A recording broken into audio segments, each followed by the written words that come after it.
इस वक्त जब मैं आपसे बात कर रहा हूं, मेरे मुंह से सर्दी की भाप निकल रही है।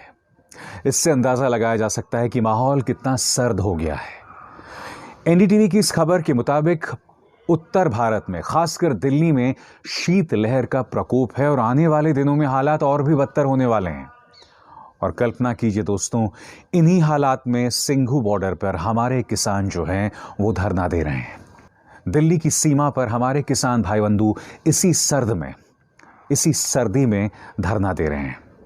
और कल वो हुआ जो दोस्तों जिसकी आप और हम कल्पना भी नहीं कर सकते। आपकी स्क्रीन पर ये हैं बाबा राम सिंह, 65 वर्षीय बाबा राम सिंह।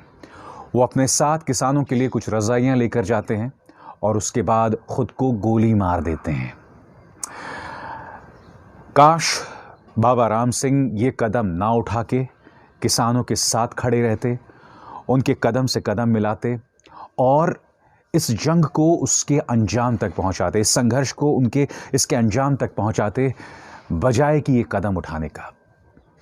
मगर ये अपने आप में बहुत बड़ी खबर है दोस्तों। इस तरह से एक आध्यात्मिक गुरु ने आत्महत्या कर ली, वो भी किसानों के लिए। अब तक सर्दी के चलते कई किसान सिंघू बॉर्डर और उसके आसपास जो हैं, जहां जहां किसान धरना दे रहे हैं, उनकी मौत हो गई है। कई किसानों की मौत हो गई है सर्दी की वजह से। और बाबा राम सिंह की मृत्यु कितने मायने रखती है वो आपको इस बात से पता चलेगा कि आपके स्क्रीन्स पर आप देख रहे हैं राहुल गांधी जो इन्हें श्रद्धांजलि दे रहे हैं। अब आप देख रहे हैं अरविंद केजरीवाल, दिल्ली के मुख्यमंत्री, जो इन्हें श्रद्धांजलि दे रहे हैं।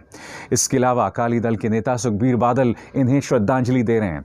दिल्ली सिख गुरुद्वारा प्रबंधक समिति के अध्यक्ष मनजिंदर सिंह सिरसा भी यहां पर इन्हें श्रद्धांजलि दे रहे हैं। प्रश्न यहां पर यह कि क्या अब केंद्र सरकार का दिल पसीजेगा? दोस्तों, एक बात मैं स्पष्ट करना चाहता हूं, वो जो किसान है ना, उसे इस बात का दुख नहीं है कि उसे सर्दी का सामना करना पड़ रहा है, क्योंकि जब वो अपनी फसलों का रखरखाव करता है, उसका ख्याल रखता है, तो इन्हीं सर्द रातों में कभी कभी उसे खेत की ओर निकलना पड़ता है। मुद्दा वो नहीं है।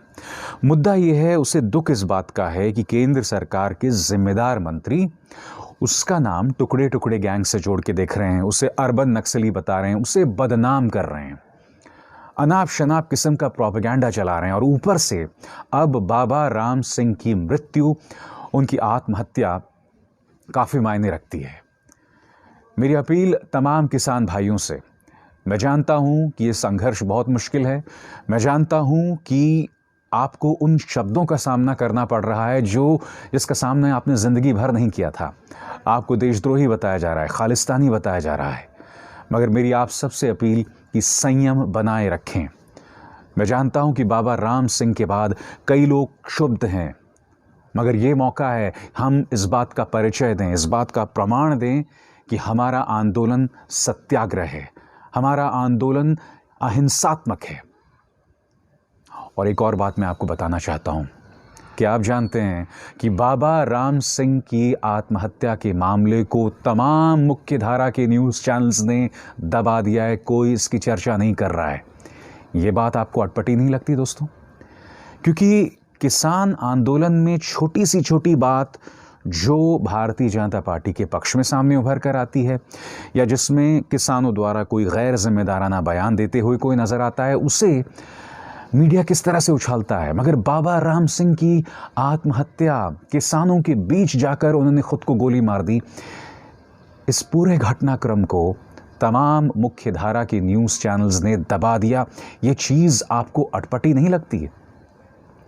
आप जानते हैं, मैंने इन्हीं मीडिया चैनल्स में 2 संपादकों से कल रात बात की और मैंने उनसे पूछा कि क्या वजह है कि आपके न्यूज़ चैनल्स ने इसे दबा कर रख दिया है। तो उन्होंने मुझे कहा कि देखिए, आपको ये बात समझनी पड़ेगी कि हमें जिम्मेदारी भरा रवैये के परिचय देना चाहिए, क्योंकि अगर हमने बाबा राम सिंह की आत्महत्या के मामले को तूल दिया तो इससे माहौल बिगड़ सकता है। अरे मेरे समझदार बंधुओं, इससे पहले जो तुम लगातार किसान को बदनाम कर रहे थे, इससे पहले जो तुम लगातार किसान को टारगेट कर रहे थे, कहाँ गई थी उस वक्त जिम्मेदार पत्रकारिता? उस वक्त तुम्हें ये बात क्यों नहीं आई कि तुम लगातार किसान को भड़का रहे हो, उससे बदनाम कर रहे हो? क्योंकि होता क्या है, देखिए, जब आप लगातार एक शख्स को गाली देते रहते हो तो वो पलटकर आपको फूलों की माला तो पहनाएगा नहीं ना, वो भड़क जाएगा, कभी ना कभी उसका आपा टूट जाएगा। बाबा राम सिंह की जो आत्महत्या है वो शायद उसी का परिणाम है। वो देख रहे थे कि उनके किसान बंधु किन हालात से गुजर रहे हैं, किन मुश्किल हालात से गुजर रहे हैं, और उसी के चलते उन्होंने आत्महत्या कर ली। मगर एक बार फिर मेरी आप सबसे अपील, जैसे कि तमाम नेता भी कर रहे हैं, बहुत ज़रूरी है कि आप जिम्मेदारी भरे रवैये का परिचय दें, क्योंकि आप जानते हैं आपसे एक भूल हुई तो उसे 10 गुना बढ़ा चढ़ा के ये पालतू मीडिया बताएगी, आपको अराजक तत्व बताएगी, आपको खालिस्तानी, आतंकवादी जैसे शब्दों से नवाजेगी, जो वो पहले भी कर चुकी है। मगर प्लीज़ मेरी आपसे करबद्ध प्रार्थना है, इन्हें मौका मत दीजिए आपके इस खूबसूरत आंदोलन को बदनाम करने के लिए।